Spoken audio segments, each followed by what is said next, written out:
Today it's February the 21st, 2019. 54 years ago today, one of the greatest leaders that we've ever had in our time, um, and I consider throughout history to be one of the greatest leaders, one of the greatest men we've ever had the privilege of knowing.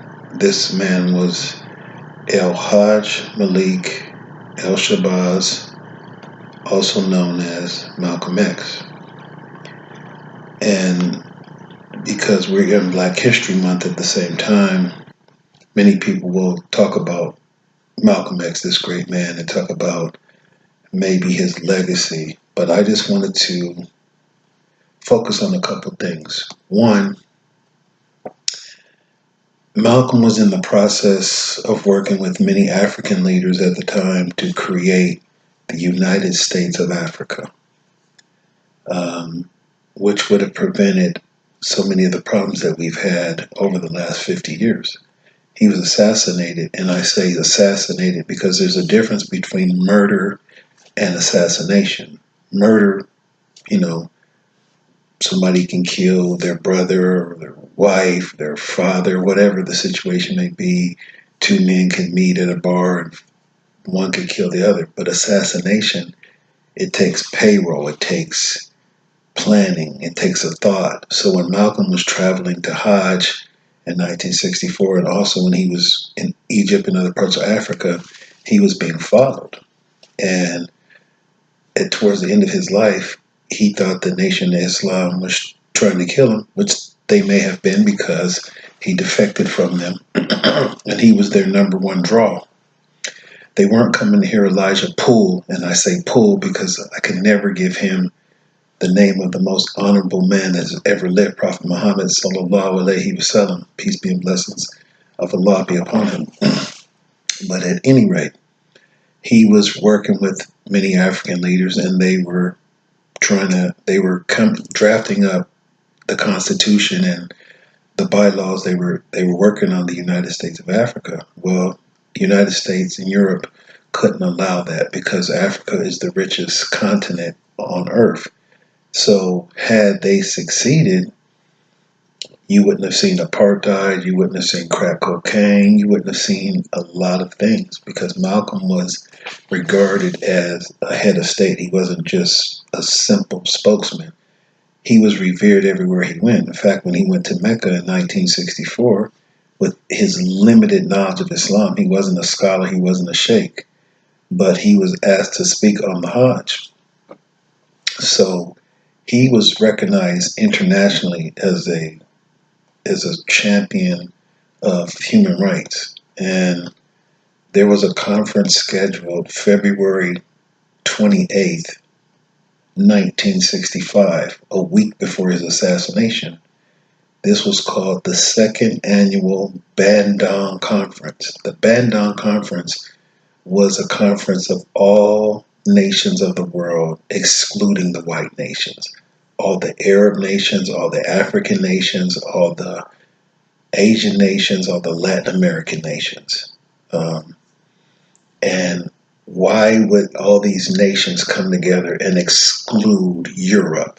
Why would they exclude what we call white nations? Well, because over the last couple hundred years, the white nations have been responsible for World War One, World War II, colonization of all of our lands, the Opium Wars in China, a number of things, Vietnam War, Algeria massacre, over 1 million people died at that time. Libya, the Italians had invaded Libya. They tried to invade Ethiopia. So we had the Mau Mau movement in Kenya, which kicked the British out. We had the Iraq conflict, which they decided to nationalize their oil fields and kick out British petroleum. So Malcolm was a very significant piece because all these countries were coming together and discussing their plight, but they didn't have anybody to really deal with what America's role was in it, because if you're talking about Northeast Africa, you're talking about mostly France. If you're talking about Egypt and Sudan and Nigeria, you're talking about England, the British, and then there's other parts in Latin America where you're talking about Spain. That's why they speak Spanish. So the Europeans had got together and carved up the entire world, and all their fighting subsided against each other so that they can control the masses of the dark world. And so Malcolm and his counterparts in Africa and other parts of the dark world had come together to discuss this, and they were going to speak at the second Bandung conference. And so it's just like when you talk about the assassination of Dr. King. A friend, Amir Abdul-Malik from Oakland, he gave a speech once, and he says that I have a dream on the March on Washington is not what got Dr. King assassinated. I have a dream. But when he started saying in 1968, I opposed the war in Vietnam, then he became a threat to the establishment. Today I was in Oakland, California, and I went to a masjid. And this masjid is predominantly Yemenis, East African people from Yemen, but they speak Arabic, so they call themselves Arabs. What I found strange, not just today, but the many times that I've been there, is that they're in Oakland, California. They're in the hood. They're in 31st and Telegraph. They're in the hood, but yet they have no connection with Black America. And I'm in the masjid and I'm asking them, do you guys know what happened on this date 54 years ago? Not one of them knew, even the young brothers. And I said, wow, like, what are you doing here? You come to America and now you're starting to build masjids over the last 30 years. You're starting to build masjids. Everywhere I go, masjids. Big masjids. I went to Salat al-Fajr today in Fremont, California, which is next to Santa Clara and San Jose, whatever. There's maybe 15, maybe 20 people at Fajr, one line. And yet they're building a brand new masjid in Fremont. So you got three big masjids in Fremont, yet only 10 people are coming to Salat al-Fajr. And I was looking this evening at the Yemenis, and I was just marveling over the fact, like I said, that they live in the hood. They live in East Oakland. They live in Oakland, California. I mean, the roughs, the bottoms. It's like living in Watts, but they have no connection. It's all about them. The sheikh in the masjid, he only speaks Arabic, and they sit around every time I'm there, and they're reading Quran. That's great. We should read Quran. But Islam is practical. Islam is about living the Quran. They asked Aisha, one of the wives of the Prophet ﷺ, what was the Prophet like? And she said he was the walking Quran. In other words, his life was the embodiment, the life of the Quran. He didn't just teach it, he lived it. So now you have these people coming from all over the world, but they have no responsibility. They have no connection with the inner city. It's Black History Month. Most of them, they have nothing to say. The other day, in one of the best masjids that I've ever seen in this country, and I've been all over. We call it in Santa Clara MCA, Muslim Community Association, and that's what it is. It's really a community, but yet they had a Black History Month celebration, and it was in the youth lounge. The other things are in the Khadija Hall or the Marion Banquet Hall in the big hall. But for Black History Month, they have it in the small youth, and it's from 6 to 8. How can you discuss all the relevant points that you need to discuss in 2 hours. It's impossible.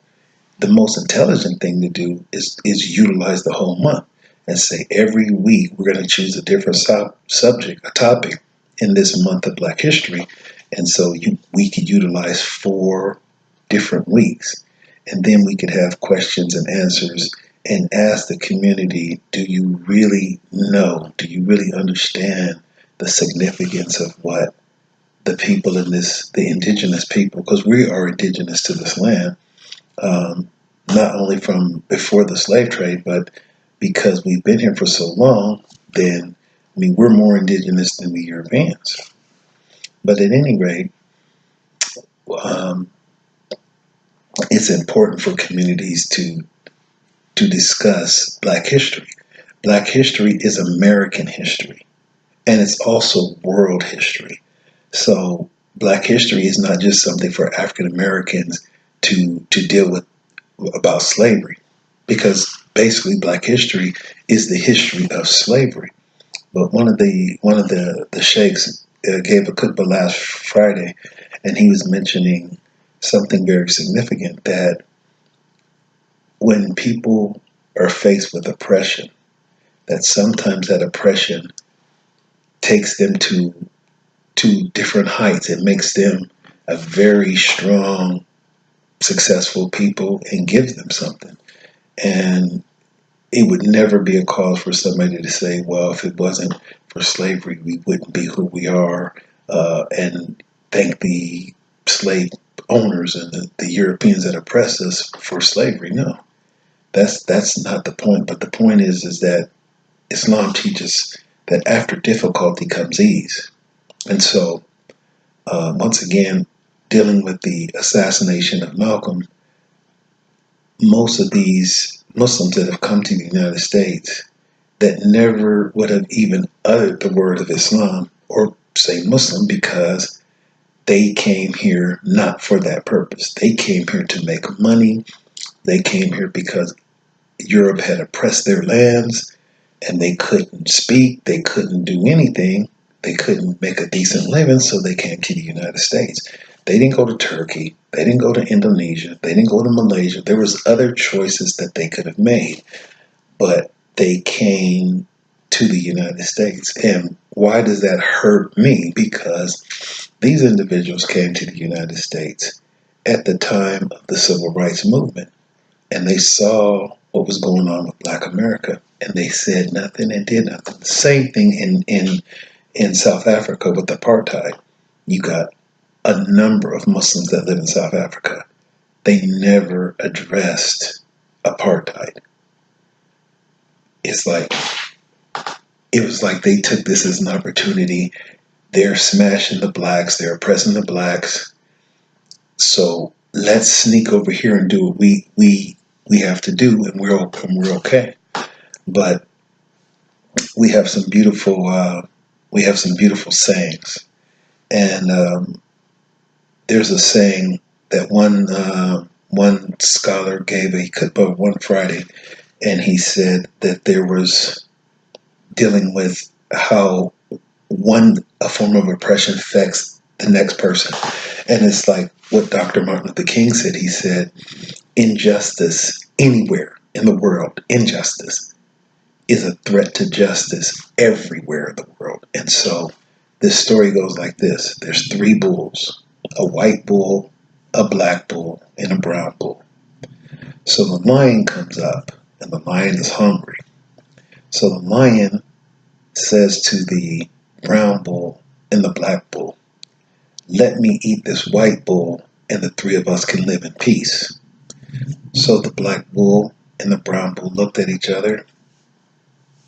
They said, okay. So after the lion eats the white bull, he leaves, because lions don't attack just for the sport. They only come when they're hungry.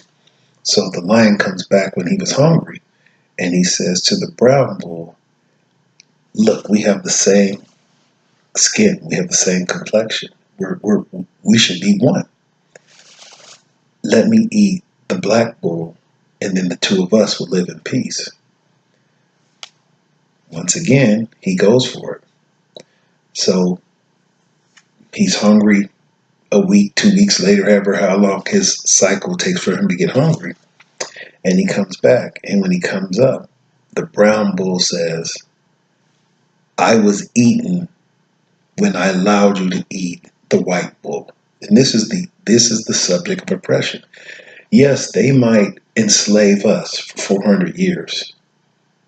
And what do you think they're going to do when they have no more use for us? They're coming after you. And that's what's happening in the world today. They've come after Africa after they took some of the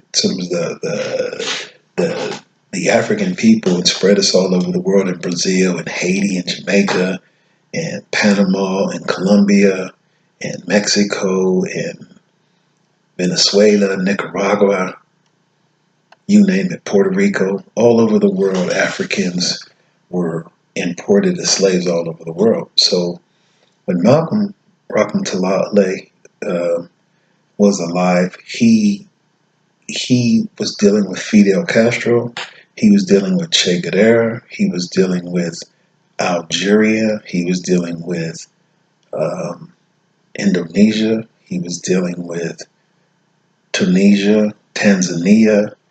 He talked about, and one of the key things that the African Americans in America, one of the rallying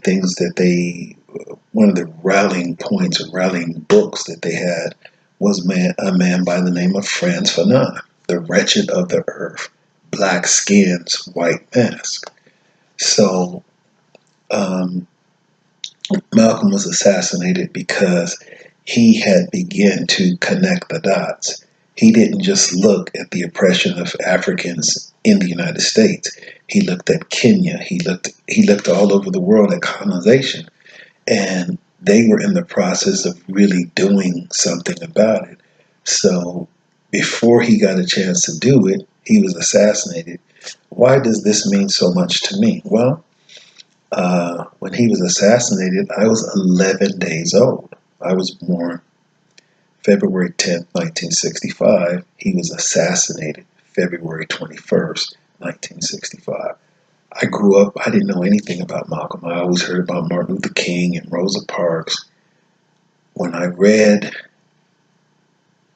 some of his writings and listened to some of his speeches, I was overwhelmed. I was like, wow, this brilliant man. Why didn't I know anything about him? Well, for one, because the black community ignorantly says he's a Muslim, so we don't want to be associated with him in any way. But they forgot that Nat Turner was considered a Christian. David Walker, who wrote the David Walker Appeal to black people to fight and kill their oppressors, he was called a Christian. Harriet Tubman was called a Christian. So why is there such a stigma with Islam and Muslims? Malcolm was a very broad thinker. When he came back from Mecca in 1964, because he had left the Nation of Islam over differences, because the Nation of Islam had become a corrupt organization, and many of the people that came from the Nation of Islam that Malcolm and Elijah had reformed and really helped them to turn their life around were using the Nation of Islam for their own financial purposes. And Louis Farrakhan was not a troubled person. He was actually a calypso singer. So he was kind of like what you would call a middle class or upper or lower upper class individual, his family lifestyle. But Louis Farrakhan wanted Malcolm dead. And the question you have to ask is why. I say this to people all the time. Having Elijah in 1964, before Malcolm left the Nation for Islam for good, you got Elijah, you got Malcolm, you got Louis Farrakhan, and you have Muhammad Ali, all at the same time. And I compare that to basketball as that having Michael Jordan, Kobe Bryant, LeBron James, and Steph Curry. Elijah, Steph Curry. Kobe, Louis Farrakhan. Malcolm, Michael Jordan, and LeBron, Muhammad Ali. If you can think about the 1964 and you got Malcolm, Elijah, Louis Farrakhan, and Muhammad Ali all together, that's an incredible. I mean, like if that was a basketball team and I told you Michael Jordan, Kobe Bryant, LeBron James, and Steph Curry, who's going to beat that team? But Louis Farrakhan wanted Malcolm dead. Now you have to ask yourself this question because in Oakland, there's a masjid called the Lighthouse Masjid, and the brothers were telling me, the Yemenis were telling me that they were showing this movie at the Lighthouse. Well, the question is, why would you be showing the movie that Spike Lee made of Malcolm X? That was a lousy movie. First of all, I watched the movie when it first came out, and I thought it was okay until an elder in our community said, Columbia Recording made that movie. So you think they're going to tell the truth? And I had to think about it and analyze what he was saying. He was right. For one, Louis Farrakhan was not mentioned in the movie.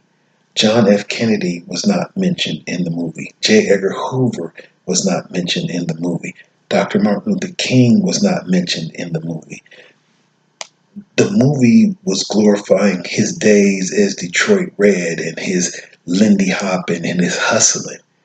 We don't need that. What we need is the connection with Fidel Castro, with the connection with Che Guevara, with the connection with Egypt, Nigeria, Ghana, Sudan. That's what we need. We need to understand the creation of the United States of Africa. We need to understand that Malcolm was prepared to join the civil rights movement and go into Mississippi, as he said, equipped. Equipped means we're going to come in there strapped. And we're not turning no cheek. If turning no other cheek. If y'all advance on this, y'all gonna meet an eye for an eye, tooth for a tooth. And so that's the reason why they assassinated Malcolm, because they feared, first of all, the COINTELPRO, which is the counterintelligence of the FBI to assassinate all potential black messiahs, was set up for that specific purpose. That if a dynamic person or group like the Black Panther Party, like Malcolm, like Dr. King, like Fred Hampton, like Bunchy Carter in Los Angeles, and Bunchy Carter was assassinated by the United States government at UCLA. When have you ever heard of a young leader being assassinated on a college campus? Bunchy Carter was assassinated 50 years ago. I'm not sure the date, but it was in 1969. So the COINTELPRO, the counterintelligence, the FBI, wanted to get rid of Malcolm or any other potential leader. Even Dr. King, who was considered the nonviolent spokesman, when Dr. King said, I oppose the war in Vietnam, and he gave a speech in 1967 where he said, silence is betrayal. And one of the things that I like to do is bring things full circle, as I'm talking about the assassination of Malcolm X. Now, these imams in America and these so-called sheikhs, scholars, whatever you want to call it, whatever they want to call themselves, they don't even know his legacy. They can live another 50 years and they can never equal what he did. And he didn't know what they know.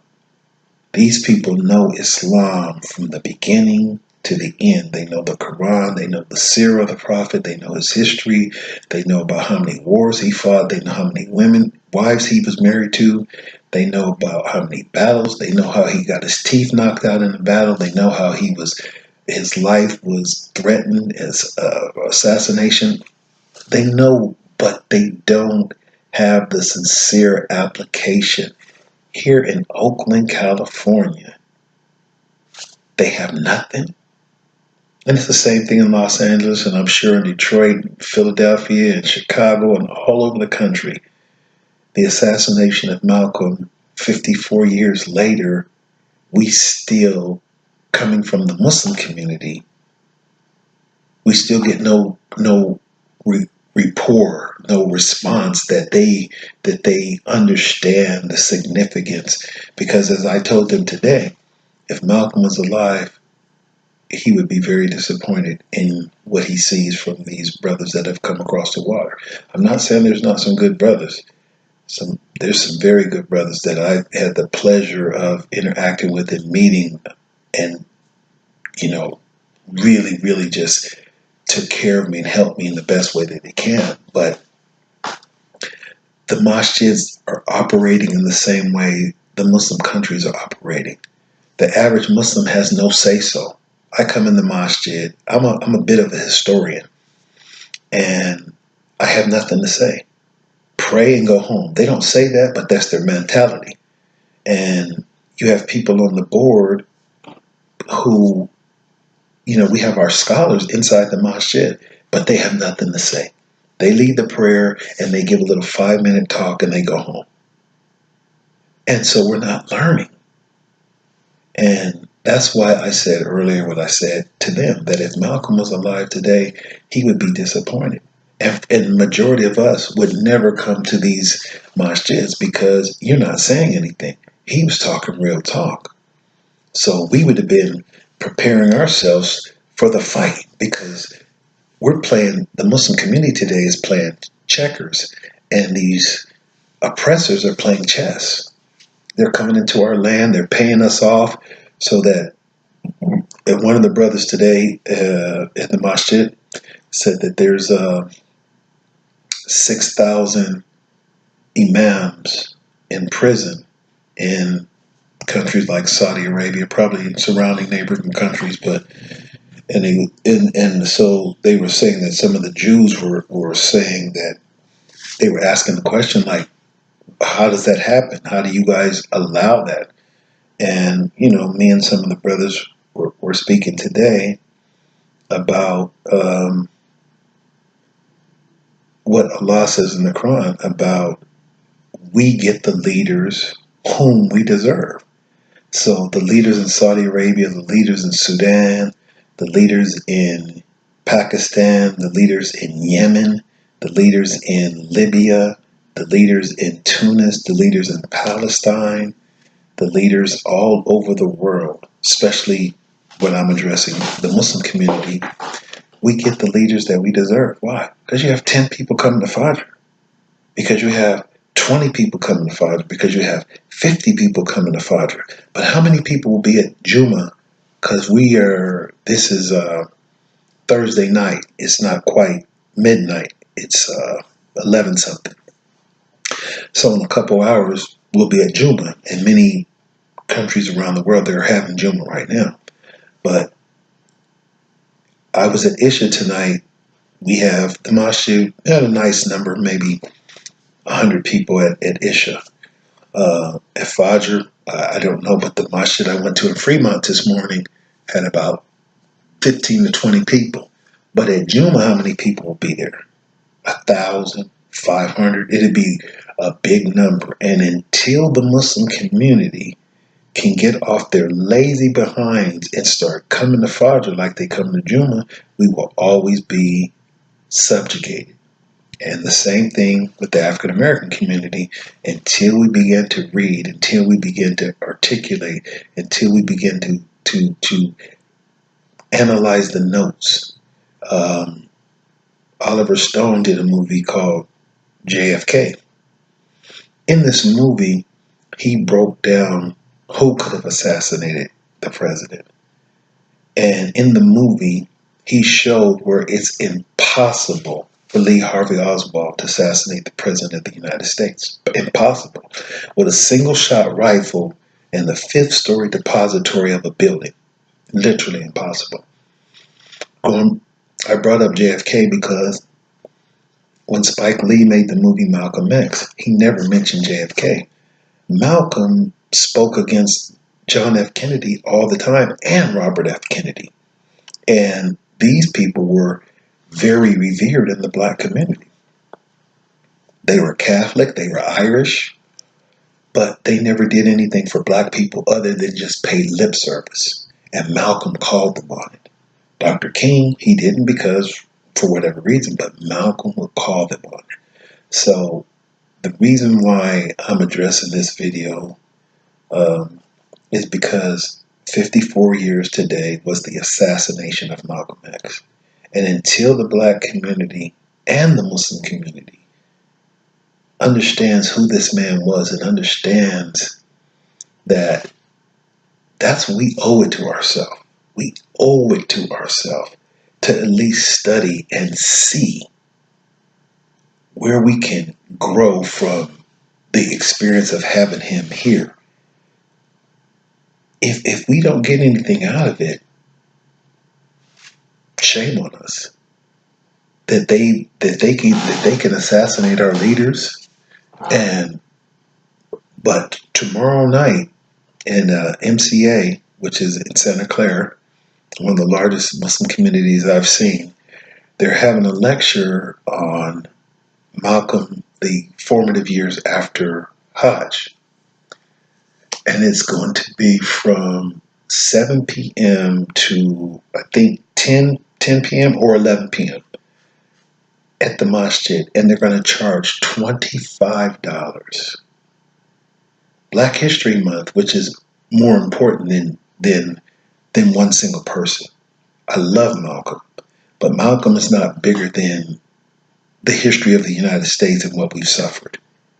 He was assassinated. And it hurts me because I love him like he was my own father. But no one is bigger than the whole community. The black women who were raped every day, the men that were raped, the families that were broken apart, how they beat our languages out of us, beat our education out of us, whatever. Yes, Malcolm was very important, but he wasn't bigger than that. So the masjids, they won't talk about black history, but it soothes them to talk about Malcolm. And it just drives me crazy because, for one, they're charging $25 at the masjid. Why do you need to charge $25 to talk about Malcolm? When we can watch his videos on YouTube, we can read his books. What's the significance of charging money? I just, but today, the day that he was assassinated, at the masjid, no mention of his name. But Friday, they're going to play it so good. But I'm sure they're going to talk about it. And then tomorrow night, they're going to have this lecture. And, maybe it will be good. Maybe there will be some benefit. I don't know. But today is the 54th anniversary of the assassination of Malcolm X. And all the people who were involved in it, all the government agencies, all the federal agencies, everybody who was involved in his assassination, may Allah give you hellfire. May you have the worst of hellfire, and may your skins be roasted over and over again, and the next day you get fresh skins so you can burn again, so that you can taste the penalty of what you did. Because this is the description the Prophet Islam told us about hellfire, that the people's skins will be roasted and they wake up and have to go through that day after day after day. So everybody that was involved in the assassination, from the president, from the FBI, J. Edgar Hoover, whoever it was, may Allah curse you and give you hellfire. And the Nation of Islam, the people who were indirectly responsible, so cowardice that they never said anything. Whether you agreed with Malcolm or not, there's no way you could sit there and say they killed our brother and we have nothing to say. Cowards. And look at the Nation of Islam today, bought out by the Church of Scientology. Shameless. Once again, I will end this by saying that Malcolm was a very beloved man to the black community, and he was also beloved to the Muslim community. And I've met people from every country that you can imagine, and they said they read the autobiography of Malcolm X. Yet I know black people in America who I've told about the autobiography, and they can't read it. It's something in their heart won't allow them to read it. They don't want to be enlightened. Um, Malcolm once said that out of all subjects, history is best qualified to reward all research. So, as people who were involved in the slave trade in the United States, we need to study the history. We need to study the countries and how they got involved in the slave trade, how they got involved into selling their own people. We need to understand because Africa is suffering today, and Africa is a minerally wealthy country. And now the Chinese are in Africa exploiting it. The Chinese are building whatever they're doing, and they really bought Africa from the leaders. But once again, the Quran teaches us that we get the leaders that we deserve. And we had Malcolm, one of the greatest leaders that the world has ever seen. And he was assassinated, and what did we do? Absolutely nothing. So that means we don't appreciate good leaders. So guess what? Now we get Louis Farrakhan. Now we get Jesse Jackson. Now we get Al Sharpton. People who will sell us out for a small, miserable price. We had Malcolm and we didn't appreciate it. And now this is what we get today. Thank you.